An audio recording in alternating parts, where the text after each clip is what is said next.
Assalamualaikum warahmatullahi wabarakatuh. Perkenalkan, nama saya Reza Fadila dengan NIM 2110114010005.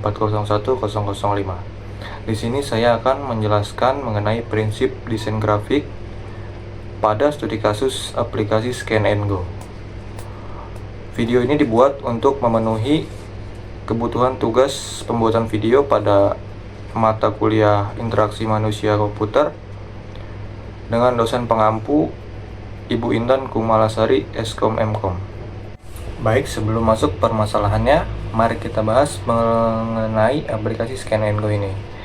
Jadi di sini sebuah startup membuat sebuah aplikasi Scan and Go yang bertujuan untuk merevolusi pengalaman berbelanja di supermarket.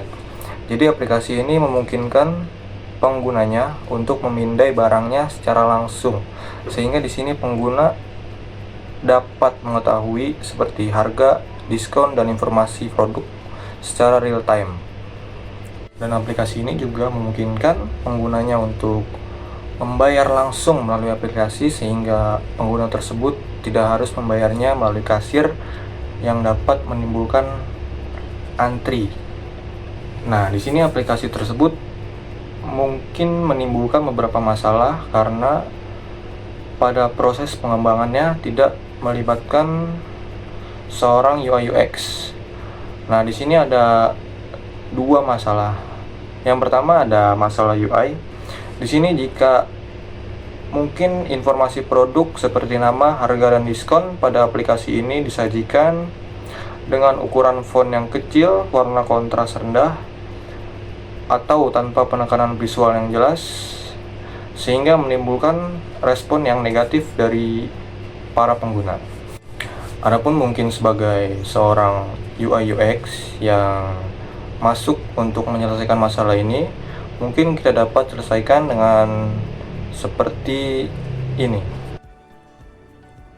Bisa kita lihat di sini tampilan dari UI aplikasi Scan and Go ini masih kurang baik, yang dimana dia menampilkan nama, harga, dan diskon disajikan dengan huruf font yang kecil, warna kontrasnya rendah, dan tanpa menekankan visual yang jelas. Dengan font yang terlalu kecil menyebabkan pengguna merasa kebingungan. Mungkin pengguna dapat mengalami kesalahan pembelian dengan mengira produk yang dikiranya itu produk yang lain. Dan juga aplikasi Scan and Go ini digunakan dalam supermarket, yang istilahnya orang sambil keliling supermarket mendorong troli, dia mencoba memindai produk satu persatu dengan tulisan yang kurang terbaca. Maka dari itu, tugas kita di sini sebagai UI UX yaitu untuk memperbaiki aplikasi ini agar memiliki tampilan yang lebih sesuai. Kita langsung beralih ke desain tampilan yang sudah diperbaiki.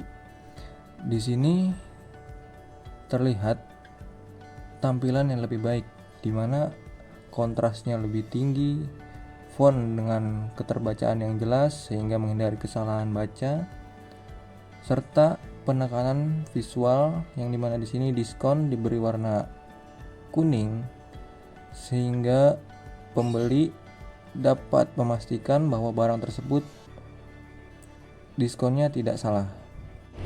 Untuk masalah yang kedua, di sini masalah UX-nya. Di sini ditanyakan bagaimana kemampuan personalisasi, misalnya seperti daftar belanja favorit, riwayat pembelian, atau rekomendasi produk dapat meningkatkan loyalitas dan kepuasan pelanggan terhadap aplikasi ini. Jadi sebagai seorang UI UX, mari kita langsung bahas bagaimana cara menyelesaikan masalah ini dan apa dampaknya bagi pengguna untuk menambahkan fitur seperti ini. Bagaimana ketiga fitur ini dapat mempengaruhi kepuasan pengguna dan meningkatkan loyalitas mereka. Fitur yang pertama di sini ada fitur daftar belanja favorit. Di sini memungkinkan pengguna agar dapat menyimpan barang-barang yang sering dibeli atau ingin dibeli, sehingga mereka dapat menandainya terlebih dahulu dan tidak perlu mencarinya kembali apabila dia membutuhkannya. Yang hal ini tentu jelas akan lebih menghemat waktu dan memberi rasa nyaman untuk pengguna. Di sini ada fitur yang kedua, yaitu riwayat pembelian. Fitur riwayat ini mungkin berguna apabila si pengguna ini ingin melacak pengeluarannya, barang apa yang telah ia beli. Ia dapat melacaknya dengan mudah melalui riwayat pemesanan ini. Atau bisa juga memudahkan pembeli agar dapat membeli ulang barang tersebut dengan mudah tanpa perlu mencari kemana-mana lagi. Fitur yang ketiga di sini ada rekomendasi produk.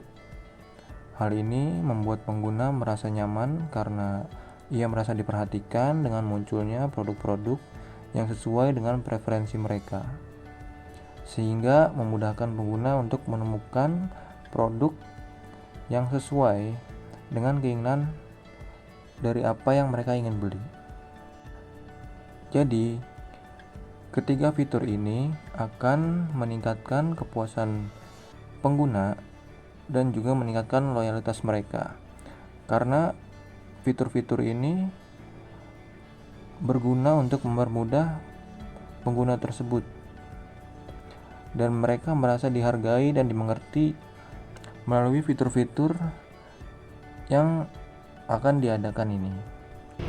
Untuk soal nomor 3, di sini ada pergeseran interaksi paradigma yang terjadi dari era CLI menuju GUI, lalu menuju ke NUI, dan seterusnya. Pada era CLI, di sini interaksi dilakukan dengan mengetik perintah dalam bentuk teks. Efisien dan cepat, namun hal ini tidak ramah bagi para pemula karena perlu banyak hafalan perintah. Pada era Graphical User Interface atau GUI, menggunakan icon, jendela tombol, dan mouse untuk navigasi.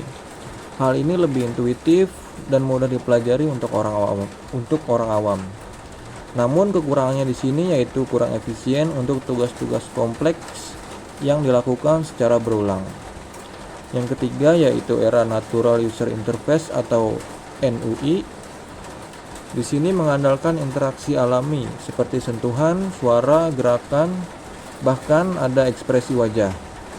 Sangat intuitif karena meniru cara manusia berinteraksi, namun masih memiliki kurangan, yaitu memiliki keterbatasan akurasi dan konteks. Mungkin faktor-faktor kunci yang menyebabkan percepatan evolusi yaitu kemajuan perangkat keras, kebutuhan dan harapan pengguna yang tinggi, dan banyaknya inovasi perangkat lunak dan AI. Selesai sudah video kali ini, selebihnya mohon maaf. Wassalamualaikum warahmatullahi wabarakatuh.